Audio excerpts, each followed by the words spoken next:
보도록 하겠습니다. 우리가 지난주에 살펴본 것처럼 동방으로부터 하나님의 부름을 받은 박사들이 보배압을 가지고 아기 예수 그리스도를 경배하기 위해서 머나먼 땅을 마다하지 않고 걸어왔던 것을 볼 수가 있습니다. 황금과 모략과 유황을 하나님께 아기 예수에게 드리는 그 자리뿐만 아니라 그 자리가 있기까지 그 여정을, 오랜 여정들을 어떻게 보면 하나님께 경배하는 마음으로 걸어왔기 때문에 그 삶 자체가, 그의 여정 하나하나가 하나님께 온전한 예배가 되었다. 그렇게 우리가 말씀을 보았습니다. 자, 그래서 이제 12절 말씀을 보니까 그들은 꿈에 헤롯에게로 돌아가지 말라. 지시하심을 받아 다른 길로 고국에 돌아가니라. 자, 그렇게 말씀을 하고 있습니다. 동방 박사들은 이렇게 해서 자기 역할을 잘 감당하고 이제 역사의 무대 속에서 살아지는 것을 볼 수가 있습니다. 자, 이제 본문 말씀으로 넘어가겠는데요. 자, 14절 말씀에 보니까 이제 주의 천사가 또 한 번 그 요셉의 꿈속에서 현몽하는 것을 볼 수가 있습니다.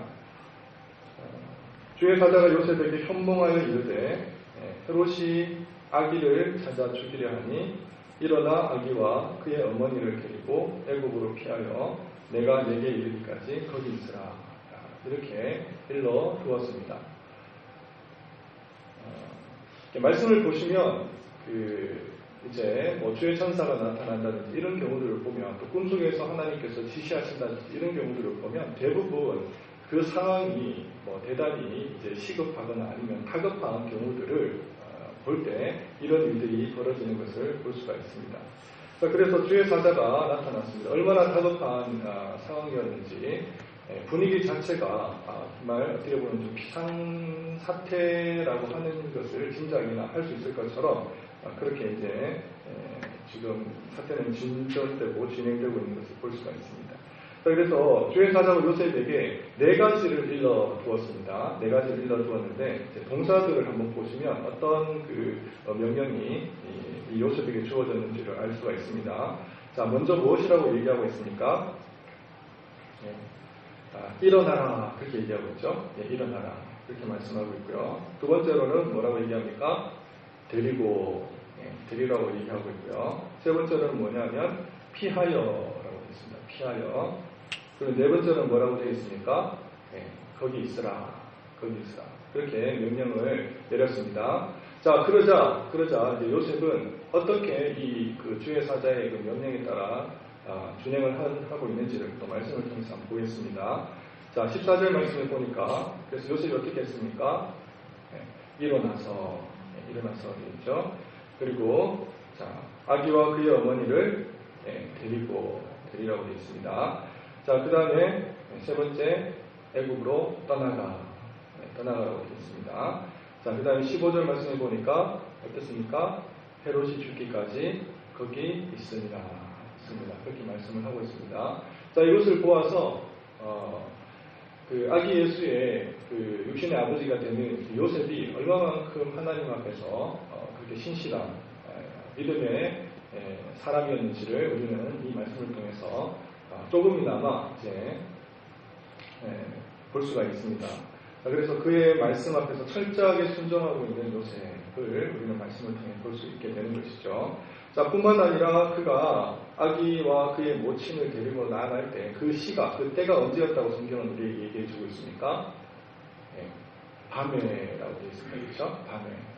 자, 이 밤이라고 하는 것은 무엇을 의미하느냐니까, 어떻게 보면 도피하는 그런 입장에서, 그렇죠? 어떻게 보면 많은 사람들이 눈을 피해야 되는 입장에서 밤이라는 시간을 택했을 수도 있겠지만, 이 밤이라고 하는 것은 주의 사자가 나타났을 때 즉각적으로 이 행동을 준행했다고 하는 측면에서 우리는 밤이라고 하는 것을 우리가 볼 수가 있겠습니다. 그렇죠? 자, 그래서 요셉은 어떤 사람이었냐면, 그야말로 동방박사가 아기 예수에게 참으로 전심을 다해서 경배하고 예배했던 것처럼 비단 자신의 어떻게 보면 양자로 삼은 아들이죠. 아기 예수임에도 불구하고 그가 어떤 분이신지를 잘 알고 있었던 요셉은 신실하게 주의 말씀을 준행하고 순종하고 있는 모습을 볼 수가 있습니다. 자, 이제 우리가 이제 주의해서 보려고 하는 말씀은 그 다음 구절에 있는 말씀입니다. 그 다음 구절 보시겠습니다. 자, 헤롯이 죽기까지 거기 있었으니 이는 주께서 선지자를 통하여 말씀하신 바. 다 같이 읽겠습니다. 애굽으로부터 내 아들을 불렀다 하는 말씀입니다. 애굽으로부터 내 아들을 불렀다 하는 말씀을 가지고 우리가 한번 깊이 참고해 보기를 원합니다. 자, 이 말씀은 어디에 기록되어 있는 말씀이고 하니까 호세아서 11장 1절에 기록되어 있는 말씀입니다. 자, 우리 한번 찾아보실까요? 호세아서 소선지서 첫 번째 책인 호세아서입니다. 호세아서 11장 1절의 말씀입니다.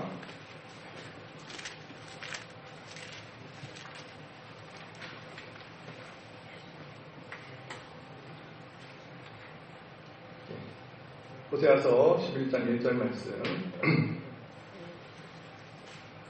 자, 우리 다 같이 찾으셨으면 함께 읽겠습니다. 이스라엘이 어렸을 때 내가 사랑하여 내 아들을 애굽에서 불러냈거늘 이란 말씀이에요. 자, 이스라엘이 어렸을 때에 내가 사랑하여 내 아들을 애굽에서 불러냈거늘 이 말씀입니다. 이 말씀. 자, 그러니까 지금 이제 선지자 호세아를 통해서 하시는 말씀 이 구절이 잘 보시면 지난날의 일입니까? 아니면 일어날 일입니까? 미래에 일어날 일들을 내다보고 예언하는 말씀입니까? 아니면 지난날에 있었던 일들을 기록하는 측면, 회상하는 측면에서 그립니까? 네, 그렇죠. 후자죠, 후자. 네, 지난날의 이야기를 그려낸 것입니다. 그렇죠? 자, 그야말로 이스라엘 백성들이 그 애국으로부터 크게 어떻게 보면 그 비참함과 처참함 가운데 노예 생활을 하던 그 이스라엘 백성들을 하나님께서 어떻게 해요? 예, 불쌍히 여기시고 긍휼히 여기셔서 그들을 홍해를 건너 출애굽했던 그 사건들을 이렇게 지금 호세아 선지자는 기록하고 있습니다. 자, 그 일이 어떻게 이제 예수 그리스도에게 이르러서 성취되고 이루어지는지를 우리는 한번 살펴보아야만 하겠습니다. 자, 하나님께서 그의 섭리와 그의 경륜은 참으로 놀랍고 정말 신비하기 그지 없는데요. 하나님께서 어떻게 하셨습니까? 하늘에 그의 별, 아기 예수의 별이죠. 그의 별을 한번 이렇게 탁 치셨습니다. 치셨더니 어떤 일이 벌어졌습니까? 지금 동방의 박사들이 고국에서 자기가 머물던 그런 어떤 고향 땅에서 하늘에 무엇을 보고 예수 그리스도의 나심을 알았나요? 그의 별을 보고 알았잖아요. 그죠? 그의 별을 보고 알았는데 그의 별을 보고 만약에 그의 별이 아기 예수가 머무르고 있는 시까지 신실하게 착실하게 이렇게 잘 인도했더라면 우리가 이런 일들은 전혀 경험할 이유도 없고 우리가 살펴볼 이유도 없습니다. 자, 그런데 하나님께서 어떻게 하셨습니까? 잠시 별을 숨겨주셨어요. 네, 사라지게 하셨습니다. 자, 이렇게 되니까 이 동방 박사들이 이제 혼란에 빠진 것입니다. 어디로 가야 될지, 어떻게 해야 될지, 어떻게 해요? 네, 방황하고 혼돈하던 가운데 그들이 어떻게 해요? 네, 강구했던 해결책이라고 하는 것은 예루살렘으로 가는 길이었습니다. 네, 왜 그렇습니까? 예루살렘으로 가게 되면 그 당시에 탁월하고 그리고 훌륭한 랍비 선생님들, 그렇죠. 바리새인들이나 서기관들을 만날 수 있다는 그 신념과 그 일념 하나로 이제 예루살렘을 향해서 나아갈 수가 있었던 것이죠. 어떻게 보면 나아갈 수밖에 없었던 것이죠. 자, 그렇게 되니까 어떻습니까? 그 소식을 접한 헤롯은 그 동방박사를 불러다가 그들을 계면하지 않을 수가 없었습니다. 자, 이렇게 되니까 일이 지금 어떻게 됩니까? 오히려 되고 얽히게 되는 것입니다. 역사의 물꼬가 완전히 틀어지게 된 것입니다. 어찌 보면 틀어졌다고 표현하기보다는 어떻게 보면 역사의 방향이 제대로 흘러가고 있다고 얘기해도 무방하다 할 수 있겠죠. 지금 동방박사와 헤롯이 만났기 때문에 일어나는 일들입니다. 헤롯이 이 사실을 몰랐다면 동방박사를 만나지 않았던 이런 일들이 굳이 있을래야 있을 수 없었고 있을 필요가 없었던 것이죠. 자, 그렇게 되니까 이제 선지자의 그 예언의 글들이 드러나기 시작하고 이 일들이 왜 일어났는지에 대한 어떻게 보면 하나님의 설명이 곁들여지기 시작하게 되는 것입니다. 자, 그 첫 번째 예언의 말씀이 드러났던 것은 무엇입니까? 자, 2장 6절의 말씀 되겠죠? 2장 6절의 말씀. 또 유대 땅 베들레헴아 너는 유대 고을 중에서 가장 작지 아니하도다. 내게서 한 다스리는 자가 나와서 내 백성 이스라엘의 목자가 되리라 하는 말씀입니다. 만약에 헤롯과 이 동방박사가 만나지 않았다면 이 말씀은 그냥 잠자고 있는 말씀 정도로 그렇게 그쳤을 것입니다. 자, 만나게 되니까 이 말씀이 이제 세상 밖으로 드러나게 되었습니다. 또 어떤 말씀이 있습니까? 2장 18절 말씀. 라마에서 슬퍼하며 크게 통곡하는 소리가 들리니 라헬이 그 자식을 위하여 애곡하는 것이라. 그가 자식이 없으므로 위로받기를 거절하였도다. 어찌 보면 슬프고 비참한 일이지 않을 수 없지만 이 일이 예언된 말씀이라고 하는 것이 드러나게 되었습니다. 자, 이런 맥락에서 하나님의 선지자 호세아를 통해서 예언되었던 그 말씀이 동일하게 이제 드러나게 되는데요. 그 말씀을 우리가 지금 오늘 본문으로 삼고 있는 애굽으로부터 내 아들을 불렀다 하는 말씀이 되겠습니다. 자, 앞전에 우리가 설명하고 우리가 들었던 대로 애굽으로부터 내 아들을 불렀다는 이 말씀이요. 지금 과거의 일이죠. 과거의 일입니다. 이 말씀이 지금 이제 열차라고 생각을 하시고 지금 과거를 향해서 달려간다고 한번 생각해 보시기 바랍니다. 과거를 향해서 달려갑니다. 자, 과거를 향해 달려갈 때 내 아들을 불렀어요. 내 아들을. 여기서 말씀하고 있는 본문에서 말씀하고 있는 내 아들은 누굽니까? 아기 예수 그리스도세요. 아기 예수 그리스도십니다. 그러나 과거로 흘러가서 이 열차에 손님들을 태우려고 하니까 그때 내 아들은 누굽니까? 이스라엘 백성입니다. 이스라엘 백성입니다. 구약의 교회입니다. 구약의 교회. 구약의 교회가 이 열차를 타고 옵니다. 타고 오는데 이제 지금 예수의 나심 이때까지 오는 것입니다. 이때 보니까 하나님께서 내 아들이라고 여겼던 그 주인공이 다름 아닌 예수 그리스도 안에 있는 하나님의 교회였더라 하는 것입니다. 하나님께서는 이처럼 교회를 사랑하시는데 마치 무엇처럼 사랑하시냐면 마치 예수 그리스도를 바라보시듯이 교회를 바라보시는 것입니다. 교회와 예수 그리스도는 일체요 동체요 하나라고 보시는 거예요. 그만큼 하나님은 교회를 사랑하십니다. 바울이 사울이었을 때 정말 그 위협과 살기가 등등하여 그 다메섹 도상을 거리고 있었을 때였습니다. 호련히 하늘로부터 빛이 나서 소리가 임하기 시작하는데 사울아 사울아 내가 나를 어찌하여 핍박하느냐 그 목소리를 들었습니다. 사울이 그 자리에서 고꾸라지기 시작했고 두려워서 떠는 가운데 주여 니시오니까 그렇게 반문을 합니다. 그때 주님께서 뭐라고 말씀하십니까? 사울아 네가 핍박하는 예수니라 그렇게 말씀하셨습니다. 무슨 말씀입니까? 무슨 사울이 예수님을 뭐 핍박을 했다니요. 단지 그냥 지금 예수 믿는 그리스도인들을 잡아다가 단지 그 예루살렘으로 결박해서 지금 체포해서 데려가려고 하는 그 일밖에 하는 게 없는데 왜 예수님은 다메섹 도상에서 나타나셔가지고 하시는 말씀이 네가 핍박하는 예수라고 그렇게 말씀하셨을까요? 무엇입니까? 주 예수 그리스도께서는 교회를 누구처럼 여기신다고요? 자신처럼 여기신 것입니다. 예수 그리스도 안에 교회가 있는 것이에요. 교회를 볼 때 하나님께서 교회를 볼 때 마치 예수 그리스도를 보는 것처럼 보시고 하나님께서 예수 그리스도를 볼 때 그 배후에 그 내면에 있는 신실한 하나님의 사랑하는 백성들 그 교회를 또 동일하게 보신다고 하는 것입니다. 자, 그래서 애굽으로부터 내 아들을 불렀다 하는 이 말씀이 이제 점점 이제 미래를 향해서 달려가고 오늘이라는 시점까지 우리에게 오게 되면 이 열차에 누가 또한 타게 되는 것입니까? 하나님 앞에서 아들로 불려짐을 받은 사랑하는 주의 백성들 또한 이 열차에 타게 되는 것입니다.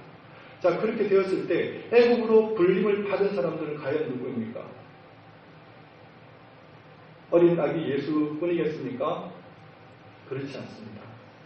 과거에서부터 또 지금 현재에 이르기까지 주 예수 그리스도를 나의 주 나의 하나님으로 고백한 그 모든 사람들이, 이 모든 하나님의 백성들이 이 열차에 다 올라타게 되는 것입니다.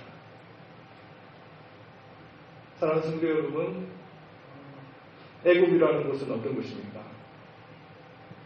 애굽이라는 곳은 그야말로 사망과 죽음과 재앙의 땅입니다. 하나님께서 진노하시고 그리고 버려두신 그야말로 허벌판이고 강야의 땅일 수밖에 없는 곳이 애굽입니다.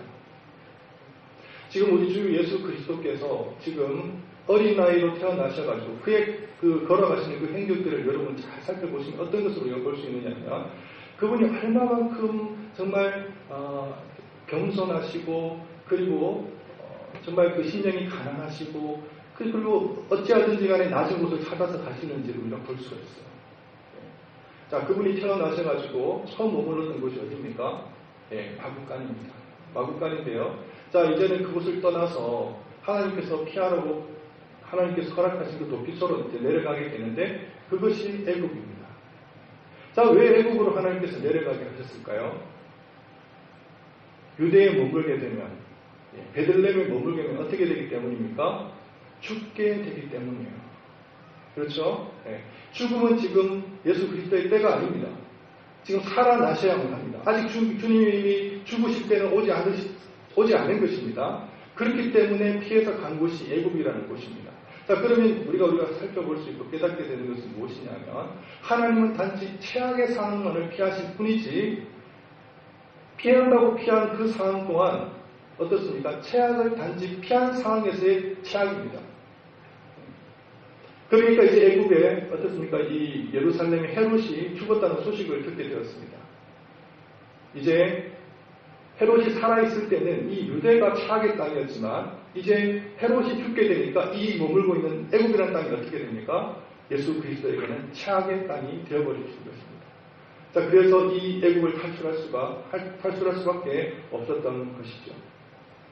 무엇을 얘기하고 있습니까? 우리 주 예수 그리스도께서는 어떤 분이시라는 것을 드러내고 있나요? 예수 그리스도는 애굽을 탈출하신, 다시 말하면 죽음과 사망의 권세를 이기시고 승리하신 부활의 주님이시라는 것을 드러내고 있는 것입니다.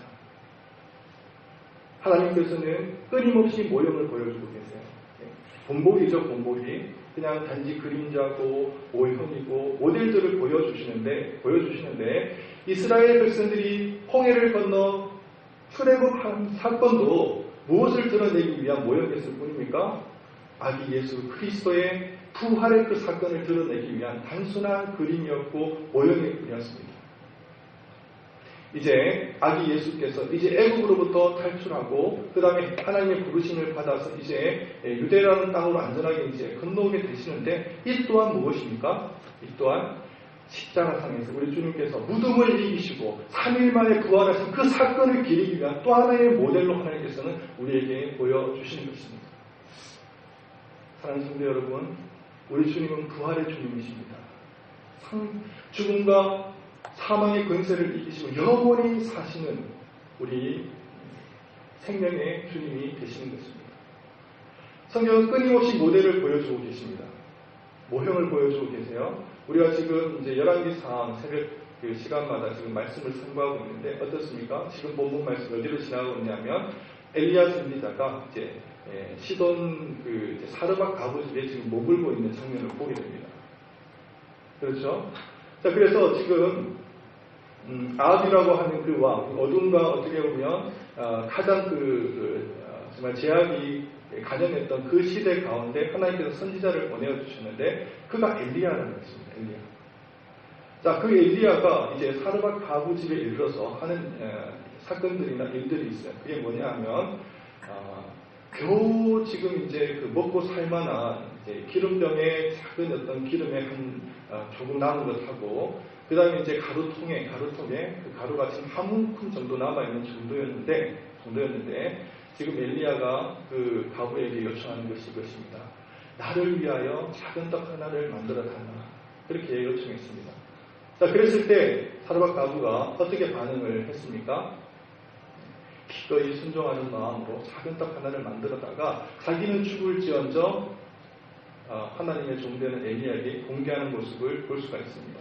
자, 그랬을 때에 이 사르밧 가부에게 하나님께서 얼마나 놀랍고 정말 특별한 은혜를 베풀어 주셨냐면은 3년 동안 이 이스라엘 땅에 정말 비도 오지 아니하고 이슬도 맺지 않은 그 땅에 그들이 3년 동안 한 번도 음식이 없어서 배고프거나 줄이지 아니할 정도로 하나님께서 가득가득하게 그 병을 채우시고 그 통을 채우셨던 것을 볼 수가 있습니다. 자, 그런데 그렇게 하나님께서 이제 은혜를 베푸시고 하나님께서 자비를 베푸셨던 그 사르밧 가부 집에 어떤 일이 벌어졌습니까? 하나밖에 없는 독자 아들이 시름시름 앓다가 위중하여서 병들어 죽게 되었습니다. 그 아이가 아마도 그 엘리야가 머물고 있는 그 다락방까지 그 아이를 안고 올라갔다고 하는 정도로 볼 때는 아마 나이가 그렇게 많지는 않았을 것 같습니다. 10대 소년 정도로 우리가 보았었는데 그 10대 소년을 안고 올라가서 어떻게 기도합니까? 여호와 앞에 간절히 부르짖으면서 하는 기도가 이 전능하신 하나님 아버지, 이 아이의 혼을 다시 돌이켜 주시옵소서.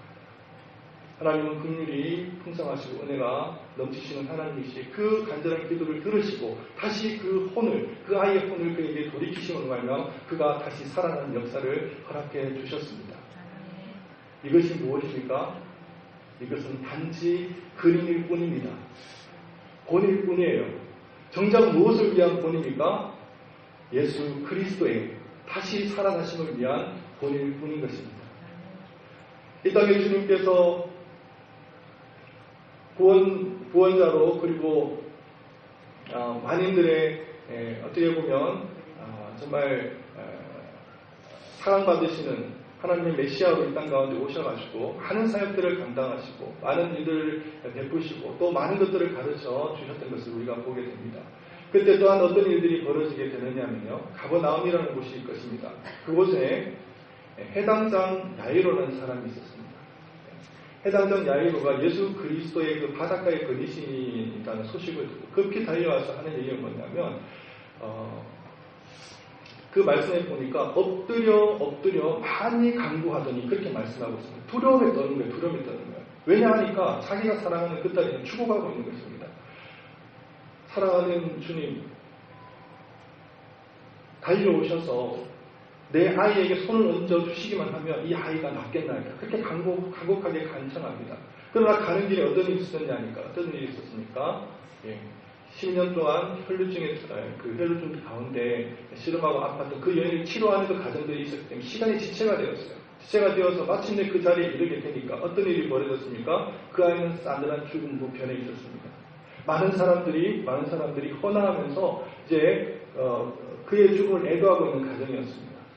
그러나 주님께서 그 아이를 보시고 그 소식을 들으시고 하시는 말씀이 이것입니다. 이 아이가 죽은 것이 아니라 잔다, 그렇게 말씀하셨습니다. 그 소리를 들었던 주변에 있는 많은 사람들이 반응하고 대꾸하기를 어이가 없다 보니까 죽은 사람을 잔다고 얘기하니까 비웃었다고 그렇게 말씀하고 있습니다. 그러나 동행했던 베드로와 야곱과 요한을 데리시고 그의 어미와 아기를 데리시고 그 아이의 죽음이 있는 방으로 들어가셔서 하신 말씀이 무엇입니까? 달리다금 내가 내게 이르노니 소녀야 일어나라. 일어났습니다. 살아났습니다. 그에게 혼이 다시 돌아오고 영혼이 돌아와서 아버지와 아들과 어머니와 함께 이야기하고 입맞추고 또한 생을 살았던 것입니다. 사랑하는 성도 여러분, 이것 또한 무엇입니까? 이것 또한 모델일 뿐입니다. 모델일 뿐이에요. 사르밧 가부의 아들도 살아났습니다. 해당장 야이로의 딸도 살아났습니다. 그러나 그들은 어떻습니까? 언젠가는 다 하나님의 부름을 받았을 때는 또한 그들도 죽었습니다.